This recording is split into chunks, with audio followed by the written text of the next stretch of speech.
2010 to 6-22 Legal Notice to BP and Queen of England Tuesday, June 22, 2010 submitted by Illinois, thanks to Anson Rights. Here it is, the Notice of Lis Pendens in plain text. You're welcome to change fonts and colors to your liking. I have also added an introduction. It is a page or two long, but I felt that the notice document to the Queen alone was not sufficient for people to adequately understand the depth, power, and magnitude of it. The background on Voltaire as well as the invitation at the end to join our spiritual clearing calls makes a complete presentation that makes sense and fully conveys the significance of what is happening. Hopefully you will consider it interesting for your precious readers. Charges against the Queen for BP's outrageous behavior. Fellow keepers of the sovereignty consciousness flame, now here is a remedy for the Gulf oil situation and for the global power cabal that could work. After this introduction is the text of a legal document that has been filed against the British Crown on behalf of the American people and the people of the world. Those who are skeptical that such a strategy could bear fruit should know that this document is only one small part of a massive national and international campaign to replace the corruption in all the greatest global power structures with true enlightenment and universal justice. The document that follows this introduction, called Notice of Lis Pendens, is only like a leaf on a tree.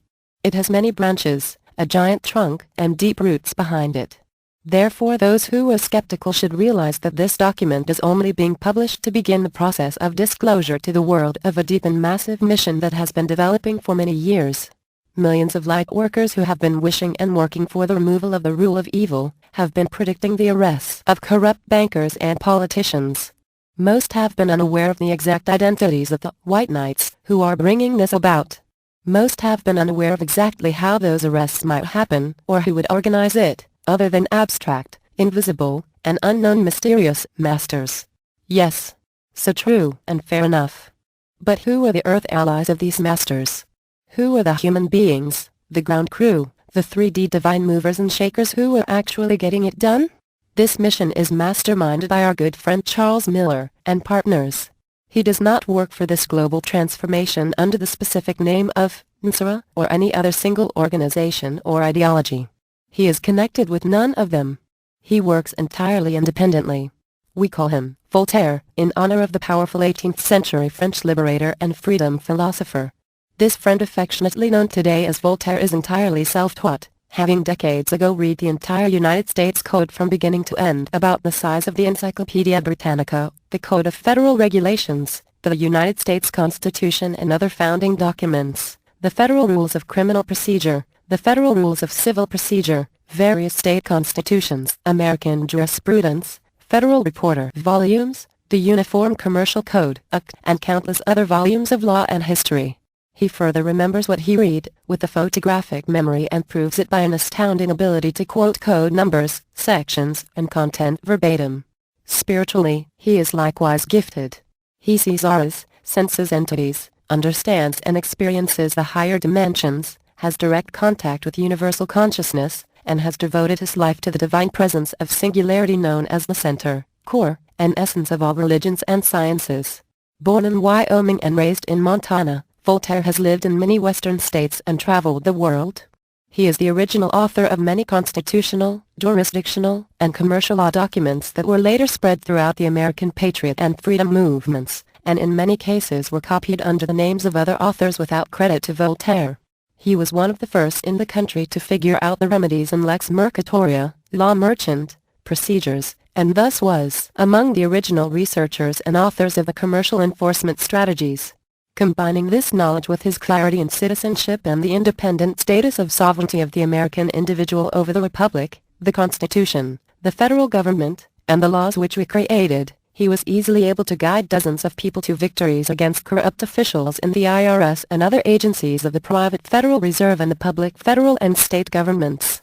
As a result, countless Americans have been successful in discharging mortgages, canceling debts, dismissing state and federal charges, getting released from prison, and solving other problems of government tyranny, due to following the procedures and assistance that Voltaire has provided.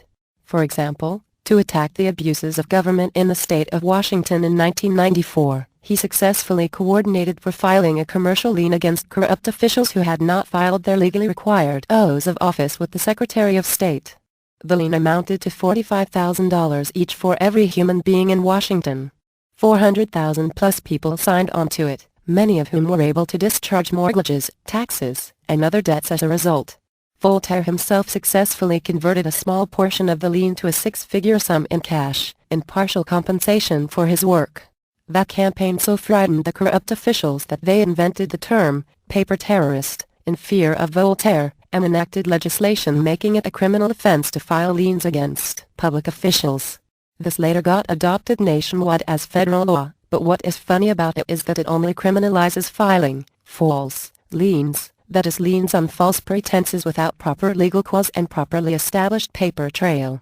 Since Voltaire had proper legal cause and properly established paper trail, the new law is ineffective against his liens.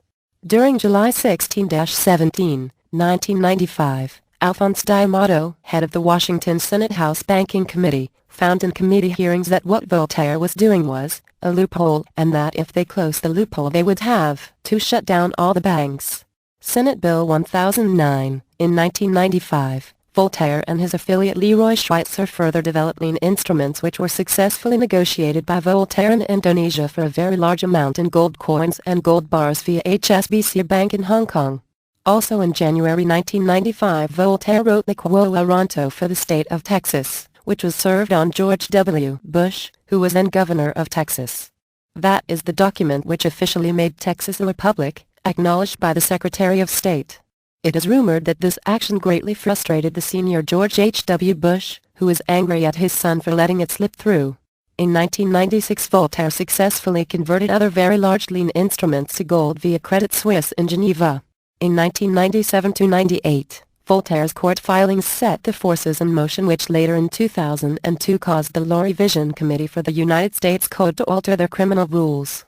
Voltaire explains that the United States of America, the Republic, is a political construction in the form of a grantor trust. This requires a body politic to be active in nature in order to function. Voltaire was the first, and for a long time the only, American currently known who has pledged in proper legal form, on the public record, his personal political will to the trust to make it currently active. This therefore made Voltaire the first known trustee of the United States of America. All of the current associations assumed to be operating for or under the umbrella of the United States, in any guise, are simply administrators of that trust. The grantor type of trust requires that the grantor and the beneficiary be one and the same, and the American Republic is the only nation in the world with this type of government. In March 2004, Voltaire sent a letter with documentation stating this position to the Bank of International Settlements, BIS, in Basel, Switzerland. The BIS is the central bank of all central banks, and is therefore the hub of all global banking power. As such, its officials normally only communicate with the owners and controllers of central banks. Yet in response to Voltaire's communication, the BIS wrote a letter in June 2004, essentially agreeing that Voltaire was correct, thus confirming and acknowledging Voltaire's status as sole trustee for the U.S. Prior to that, back in 1995, he had communicated this position to the Pope at the Vatican, challenging the Pope's little-known claims to American land titles.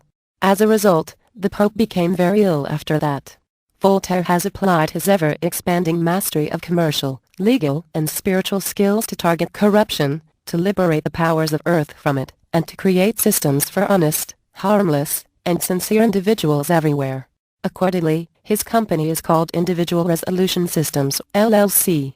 One of his main projects currently, prior to expanding the action to the British Crown, has been an American nationwide series of legal and commercial actions that are exposing the dark cabal at its heart to the light of day. His filings against the Federal Reserve collaborate with other powers around the planet and are far more likely to result in the end of the evil of the banking system and the forces in government that feed on it, than all the other movements and efforts put together. He is fully aware of groups like Restore America Project. Its elders consult him and have worked with him somewhat. He sees where other groups have failed to bring the promised transformations that so many have been expecting, and that is why his approach is different. His approach is to work as a sovereign independently, one-on-one, actually implementing the most advanced strategies and teaching other people to do the same. Voltaire's view is that no one can help anyone else realize his or her sovereignty. Each of us needs to realize it for ourselves. All he can do is provide the example and the systems to demonstrate the success and show the way. There are thousands of patriot groups and justice activist organizations, but Voltaire knows of none that are actually implementing the solutions that are built right into the system. As his accomplishments increasingly culminate in the coming months and years ahead, he sees a new paradigm of collective integrity dawning for America and the world. The document below is one small leaf on the deeply rooted tree of the worldwide campaigns Voltaire and his associates have been implementing for the final closing out of the last horrors of the ending Dark Age. For the rapid and smooth spread of the Age of Enlightenment, Ta Anson Fairmont summary, please now go to part 2 of 3.